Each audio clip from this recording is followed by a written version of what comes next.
ცხინვალის ტერიტორიაზე შეიარაღებული ჯგუფების ინტენსიური შესვლა უკვე დაწყებულია. თუ სააკაშვილი გააგრძელებს ძალადობრივ პოლიტიკას, საქართველო აღმოჩნდება სირიის მსგავს სიტუაციაში. ეს განცხადება ბიძინა ივანიშვილის კოალიციის წარმომადგენელმა ირაკლი ალასანიამ გააკეთა. რა კავშირია ირაკლი ალასანიას გამონათქვამსა და რუსულ გეგმას შორის, რომლის ამოქმედება ოკუპანტი ქვეყნის მიერ დაგეგმილ ბუნტს უნდა მოჰყვეს. შეგახსენებთ, რომ გასული წლის დეკემბრის ბოლოს ვლადიმერ პუტინის მრჩევლის ანდრეი ილარიონოვის ბლოგზე გამოქვეყნებულ სტატიაში საუბარი დაახლოებით იმ საკითხზეა, რომელზეც აქცენტი ალასანიამ გააკეთა. ილარიონოვი ოსი ეროვნების ინტერნეტ მომხმარებელს დაეყრდნო ნიკით ზაური, რომელიც 2008 წლის აგვისტოს ომამდე ცოტახნით ადრე საოცარი სიზუსტით აღწერდა იმას, რაც რუსეთმა საქართველოს ტერიტორიაზე ჩაიდინა. ილარიონოვმა სწორედ ამ ინტერნეტ მომხმარებლის მიერ სპეციალიზებულ სამხედრო ფორუმ მილიკავკაზზე დაპოსტილი პროგნოზები მიმოიხილა, რომლის თანახმადაც კრემლი საქართველოს არაოკუპირებულ ტერიტორიაზე სწორედ ცხინვალის ოკუპირებული ტერიტორიიდან შეჭრას ამზადებს.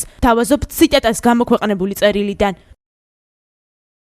ქართული არჩევნების წინ ან შემდეგ რუსეთი გაათამაშებს ლიბიის სცენარს შეიარაღებული ბუნტისა და არმიის დეზორგანიზაციის მიღწევის მიზნით. შემდეგ დაიწყება რუსული არმიის შეჭრა მთელი საქართველოს მიტაცებისა და ხელისუფლებაში ბიძინა ივანიშვილის კოალიციის მოყვანის მიზნით. საქმეში ჩაებმებიან ბურჯანაძე და ნოღაიდელიც. არასერიოზულად ჟღერს გაითვალისწინეთ, რომ ეს პოსტი სპეციალიზებულ სამხედრო ფორუმ მილკავკაზზე ეკუთვნის მომხმარებელს, რომელიც რეგისტრირებულია ნიკით ზაურ.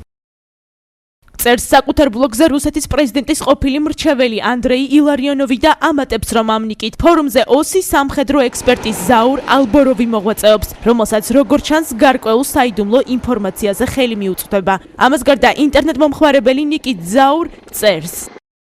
რუსეთის ფედერაცია ფაქტობრივად ყველანაირად მზადაა ახალი ომისათვის და ამის დასამტკიცებლად აფხაზეთში ბურატინოს შეტანაც გამოდგება. ჩვენთან კი ყველანაირი მშენებლობა, მათ შორის რუსეთის საელჩოსიც შეჩერებულია. ამას დაუმატეთ რუსეთის აშკარა სწრაფვა ჩვენთან დასვას მოსკოვის ნების უსიტყვო აღმსრულებელი პრეზიდენტი. ეს იმაზე მიანიშნებს, რომ საქართველოს ოკუპაციისა და იქ სასურველი მარიონეტული ხელისუფლების დასმის შემდეგ მათი და საკუთარი ავტორიტეტის ასამაღლებლად და ქართველთა გულის მოგების მიზნით რუსეთი აპირებს სამხრეთ ოსეთის საქართველოს შემადგენლობაში დააბრუნოს.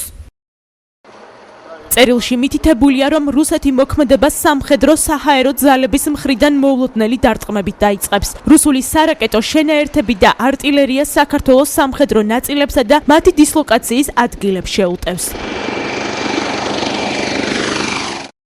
მე ამბოხე კოლაბორაციონისტები, რომლებიც გრუს მითითებით იმოქმედებენ, შეიარაღებული ამბოხების დაწყებას უზრუნველყოფენ. ძირითადად თბილისში, რათა თავდაცვის დეზორგანიზება გამოიწვიონ. რუსები შეიჭრებიან, განახორციელებენ რა კლასიკურ ბლიცკრიგს, ხოლო კოლაბორაციონისტები, რომლებიც სააკაშვილის წინააღმდეგ იარაღით ხელში გამოვლენ და თქვათ საქართველოს ხსნის კომიტეტი ივანიშვილის ხელმძღვანელობით ამ ყველაფერს წარმოაჩენენ როგორც რუსეთის მიერ ჩატარებულ სამშვიდობო ოპერაციას.